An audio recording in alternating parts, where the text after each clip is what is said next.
이제 5분 책밤 마음이 들리는 동물병원. 이거 좀 글밥이 있는 글이죠. 그리고 일본 작가가 쓴 글인데 어떤 게 좋았고 간단한 주걸 소개해 주세요. 일단은 마음이 들리는 동물병원 말 그대로 마음이 들리는 동물병원인데요. 네, 근데 그냥 병원이 아니고 동물병원인 이유는 사람의 말은 안 들리는데 동물들의 이제 마음은 들리는 거예요. 그래서 이제 어디가 아파서 동물병원에 오잖아요, 보통. 그래서 막 어디가 아픈지 진찰할 때도 예, 속마음을 보고 알 원래 수도 있는 동물은 얘기 거고, 못 하니까. 그쵸? 그러고 걔네가 말을 해도 알아듣거든요. 그래서 그 말을 듣고 이렇게 진찰할 수 있겠네. 그럼 꼭 먹고 알 먹고잖아요, 솔직히. 근데 여기서 이제 고민 상담을 풀어주는 가끔 썰을 풀어주는 친구들이 몇몇 있었는데, 이제 점쟁이 같네요. 자기 주인이 막 히키코모리 마냥 밖에 나가지 않고 막 나만 돌봐주고 친한 친구도 없고 되게 너무 내성적이다. 그래서 그런 걸 좀 고쳐주고 싶은데 처음엔 그렇게 심하진 않았는데 점점 거세져서 그래서 이제 좀 친한 친구를 사귀었으면 좋겠다 하는 마음이 있다. 이렇게 하니까 이제 의사가 선생님이 이제 처음 다 보지도 못한 친구를 소개해 주거나 아니면은 막 되게 엄청 털복숭이 강아지를 막 미용을 시켜준다거나 막 그런 강아지들을 만질 수 있게 막 새로운 것들을 이제 되게 두려워하지 않고 처음 제대로 시도할 수 있게 해주는데 되게 마음이 따뜻한 동물병원 같아요. 근데 이 동물들이 결국 주인을 치유해 주는 역할을 하는 거예요. 자기가 아픈 건 아니고. 자기가 아픈 동물들도 나와요. 자기가 아픈 동물들도 몇 있고 그 그래도 히키코모리는 그렇게 해주고 또 다른 주인들은 어떤 스토리가 있었어요? 뭐 다른 것도 별반 근데 다른 거는 이제 주인의 마음보다는 이제 어디가 아픈가 막 동물 학대도 있었고 그런 얘기도 그런 내용도 있었어요. 있었고 그러면 여기에 나와 있는 주인공처럼 어, 여자였어요? 저 네 여자였어요. 수의사가? 네. 그러면 수의사가 자연스럽게 저기 은둔형 외톨이인 그 주인을 다른 사람한테 소개시켜주고 이러면 이상하게 생각하진 않았어요? 그러니까 어떻게 했냐면 이제 강아지였거든요. 그게 강아지 이제 산책 모임 같은 데를 이제 모여서 만들 수 있게끔 음, 해줬고 그다음에 처음 시도해보는 사람들이랑 잘 얘기할 수 있게끔도 그럼 도와준 거죠. 그 은둔형 외톨이도 마음속으로는 사람들하고 공감하고 연결되고 싶었던 거예요? 그렇겠죠? 그렇군요.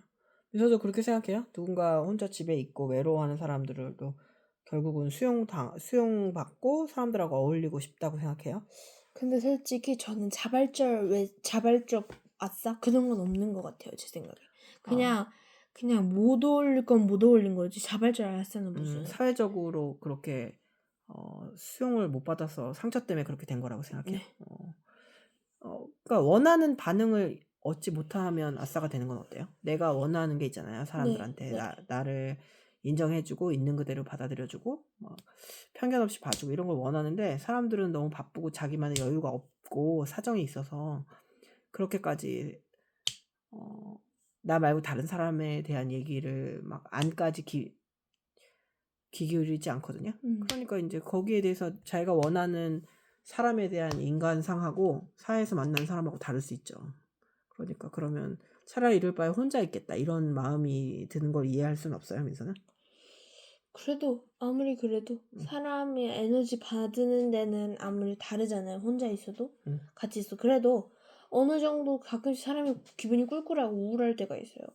근데 그럴 때는 어느 정도의 말동무가 있어야 되지 않나. 완전히 혼자인 것은 아니라고 생각해요. 네. 인간이 정말 사회적 동물인 이유는 상대를 보면서 나를 확인하기 때문이거든요. 네. 상대가 가진 동질성 때문에 나를 확인하기도 하고 이질적이잖아요. 나랑 좀 달라서 그 사람 때문에 나를 확인받기도 해요. 그래서 그 사람이 속해 있는 단체, 그룹 막 이런 것들이 되게 중요하기도 하죠. 그래서 혼자 있다는 것 자체는 뭔가 쓸쓸한 상태인 것 같아요. 그 사람이 자발적으로 선택할 수도 있겠죠. 근데 어딘가 쓸쓸할 수도 있겠다. 왜냐면 모든 매 순간 혼자 있는 사람은 자기 자신에 대해서 집중할 수 있는 시간이 오히려 없을 수도 있어요. 그렇죠. 그러니까 물론 사람들하고 막 그저 그냥 만나기 위해서 만나는 거는 좀 선생님 반대지만 그런 거 말고 자기한테도 집중하고 고개를 돌려서 좀 느슨한 관계를 여러 개 두는 것도 참 사람한테 좋은 방법이 아닐까 이렇게 생각을 해요. 근데 너무 그 관계가 너무 막 절대적이고 막 배타적이어서 얘 아니면 안 돼 이런 관계 말고 약간 느슨한 관계 있죠? 얘가 있어서 좋지만 없으면 죽을 것 같은 상태는 아닌 거? 뭐 그 정도의 막 그러니까 부모 자식 관계는 되게 끈끈하잖아요. 이 사람 그죠. 없으면 안 될 것 같은 그 너무 끈끈함이 있는데 그런 거 말고 좀 느슨하고 이 사람 있으면 좋아. 친구 관계도 그런 게 있거든요. 얘하고 밥 먹으면 좋아. 마음이 편해. 근데 얘가 없다고 죽을 정도는 아닌 거죠. 그죠. 근데 이제 사람이 그 조절을 하기가 되게 어려워요. 깊은 관계나 이런 거를. 그리고 여기 나와 있는 동물들은 정말 자기 주인들을 사랑하는 것 같아요. 사랑하는 게 느껴져요. 그냥 그, 되게 따뜻한 그들 같아요. 그럼 주인도 동물들을 사랑하나요? 사랑하고 뭐 아동학대 한 경우는 아동학대 아니고 동물학대를 한 경우에는 이제 별로 그렇게 그 잘 나가지. 동물학대를 하는 그 주인은 왜 그랬을까요? 자기도 학대받은 경험이 있나요? 그게 아니면 좀 그 속마음이 그게 동물 시점으로 대부분 나와서 이게 사람 시점은 나오지 않았는데 대부분 학대하는 사람 치고 되게 뭐 과거가 그렇게 좋은 사람은 별로 없더라고요. 성격도 급하고 사페가 아닌 이상. 폭력으로 해결하려고 하고 네. 그죠? 근데 동물도 훈육이 필요하잖아요. 동물은 이제 말을 알아듣는 게 아니니까. 그래서 이제 뭐 너무 남의 집에 피해가 갈 정도로 짖거나 아니면 뭐 배변에 문제가 있거나 이런 건 훈육도 동물도 해야 된다고 생각하거든요, 선생님도. 근데 이제 그게 뭐 자기 화풀이용이나 뭐 이런 걸로 이렇게 너무 동물을 말을 못 한다고 해가지고 너무 자기의 감정 풀이로 쓰는 거는 좀 좋지 않다고 생각해요. 그래서는 동물이 행복한 곳에 사람이 행복할 수 있다고 생각해요. 그쵸? 그죠? 사람이 행복하려면 동물도 행복할 곳이면 사람도 행복할 것 같아요. 그러니까 동물만 행복하면 막 동물을 상견처럼 모시는 게 아니고 말 못하는 동물까지 편안하게 만드는 사람이라면 그런 주인이라면 사람에 대한 기본적인 감정도 되게 좋을 것 같아요. 그죠? 그리고 이 글을 한마디로 하자면 마음이 들리는 동물병은 조금이나마 방구석에 있는 나 자신도 따뜻해지는 병원. 방 속에 있는 나 자신도 따뜻해지는 병원? 네. 민서가 만약에 동물이라면 이런 동물병원에 가보고 싶나요? 자기 마음이 들리는 이런 동물병원에? 들키고 싶지 않은 마음이 있을 수도 있잖아요. 제 마음이 보이는? 음. 굳이 갈 것 같진 않아요. 왜요? 그러니까 뭔가 그 생각하는 게 개인 정보가 들어있는 걸 수도 음. 있고. 그런 것까지 생각해서. 네. 그래서 사람의 마음이 되게 이중적이거든요. 네. 사람들이 전쟁을 찾아가고 무당을 찾아가는 거는 자기 얘기를 좀 들어달라 이런 것도 있는데 그러면서 나를 너무 깨뜨려 본다고 생각하면 반감이 생기기도 하죠. 왜냐하면 우리는 자유의지를 가져서 언제든지 마음이 변할 수도 있고 상황이 바뀔 수도 있으니까. 근데 꼭 그 어떤 프레임이 정해진 스토리 속의 주인공처럼 네. 이렇게 변하지 않는 그림처럼 나를 보려고 하면 되게 화가 나죠. 그러니까 사람은 그런 것 같아요. 있는 그대로 나를 봐주길 원하면서 그 상대는 있는 그대로 못 보는 것 같아요. 프레임에 넣어서 상대는 파악하고 나는 있는 그대로 해달라고 하는 거는 어쩌면 너무 아이 같은 것 같아요. 아이들은 그래도 되거든요. 왜냐면 그게 아이들의 권리고 그게 아이들의 재미니까. 너도 그렇게 해서 이 애가 화가 났잖아. 근데 그건 들리지 않고 얘가 그래서 내가 화가 났다. 이 얘기만 계속 하잖아요, 아이들은. 근데 그런 게 되게 귀엽기도 하거든요. 왜냐면 그게 10대까지만 가능한 일이니까. 그죠? 항상 혼자 있고 뭔가 앞에 나가서 사람들하고 어울리는 걸 두려워하는 사람이 있다면 민서는 어떻게 위로해주고 싶어요? 근데 결국 사회 속으로 나와야만 해결이 되는 일이잖아요. 그 그쵸. 두려움 모두. 그걸 어떻게 해결하고 싶어요? 근데 그거를 위로의 말을 뭐 전하기보다는 그냥 자기가 깨달으면 좋을 것 같아요. 자기가 스스로.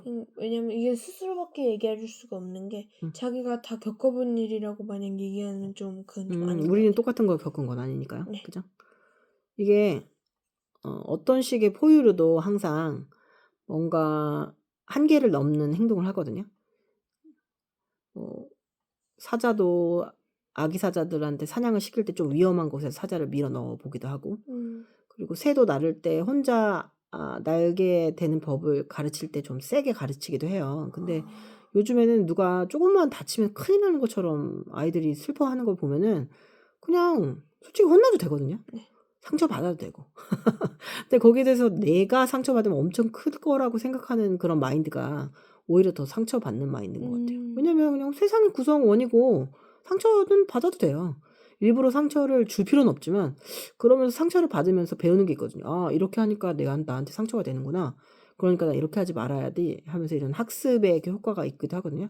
학습이 아무런 상처나 도전 없이 이루어지는 건 아닌데 그냥 너무 안전한 것만 찾고 있지 않나 그런 생각이 들어요. 이렇게 안전한 곳을 만약에 어쨌든 그렇게 살더라도 부모님이 돌아가실 수도 있잖아요. 그럼 그 안전지대가 사라질 때 그럼 그 아이들은 어떻게 살까? 이런 생각이 선생님 가끔 들어요. 왜냐하면 그 안전한 그 제국이 없어지면 이 아이들은 어디를 갈까? 그럼 너무 슬플 것 같아요. 선생님도 아이들 마음 가끔씩 아이들 마음이 들리는 상상을 하거든요. 그래서 공감해주고 잘했어 좋아만 하는 거는 정말 좋은 어른은 아닌 것 같아요. 때로는 너무 매섭게 뭐 저렇게까지 하지? 라고 하는 어른이 나중에 보면 그래 내가 그래가지고 선생님 때문에 알게 됐다 이런 게 있는 것 같아요. 평점은 몇이에요? 저 5점 만점 4.5점. 높네요. 어떤 친구한테 소개시켜주고 싶은 책이에요? 되게 동물 관심 많은 친구들? 뭐 동물 어떤 수의사가 생각하고 되고 싶어하는 친구? 이런 것도 들으면 되게 좋아하겠네요. 그죠?